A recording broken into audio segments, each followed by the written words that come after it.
और तूने मुझे शत्रु के हाथ में पड़ने नहीं दिया। तूने मेरे पाँव को चौड़े स्थान में खड़ा किया है। सोमवार 20 जनवरी 2025। आज के मनन के लिए मैंने आप ही के लिए चुना है मत्ती अध्याय 16 और उसका 13वां वाक्य। यीशु कैसरिया फिलिप्पी के देश में आकर अपने चेलों से पूछने लगा कि लोग मनुष्य के पुत्र को क्या कहते हैं। आपका दिन आशीषित हो। यीशु मसीह जानना चाहते थे कि लोग उसके बारे में क्या कहते हैं और चेले उसको क्या समझते हैं। आइए इस वाक्य पर मनन करते हैं। आज की सुबह का विषय है, तुम क्या कहते हो कि मैं कौन हूँ। जब यीशु मसीह कैसरिया फिलिप्पी पहुँचे, उसने चेलों से पूछा कि लोग मेरे बारे में क्या कहते हैं। ये जगह ऐसी जगह थी जहाँ पे लोग विभिन्न देवताओं की पूजा करते थे। ये ऐसी भी जगह थी जहाँ पर एक विशेष देवी की पूजा की जाती थी और एक ऐसा गुफा भी था जिसे वे नरक का दरवाजा बुलाते थे और वहाँ एक झरना था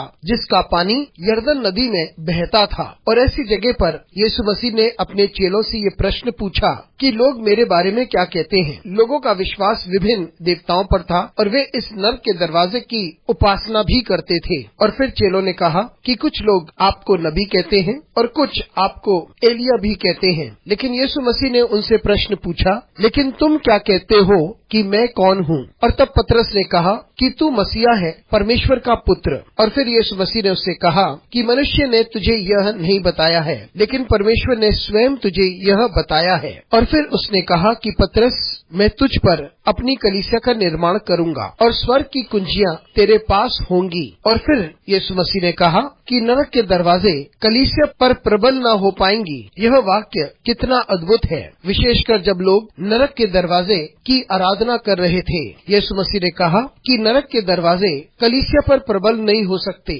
मित्रों, हमें ये बात समझनी चाहिए कि यीशु मसीह हर बात पर प्रभुता रखता है, स्वर्ग में, पृथ्वी पर और अधोलोक में भी। यीशु मसीह संपूर्ण प्रभुता करता है और हम उसी की आराधना निरंतर करते रहें। अनुग्रहकारी परमेश्वर स्वर्गीय पिता, तुझे धन्यवाद देते हैं क्योंकि तू हमें ये सौभाग्य देता है कि हम तेरे शब्द को समझ सकें। हमारे साथ परमेश्वर तू बना रहे, यीशु मसीह के नाम से मांगते हैं, आमीन।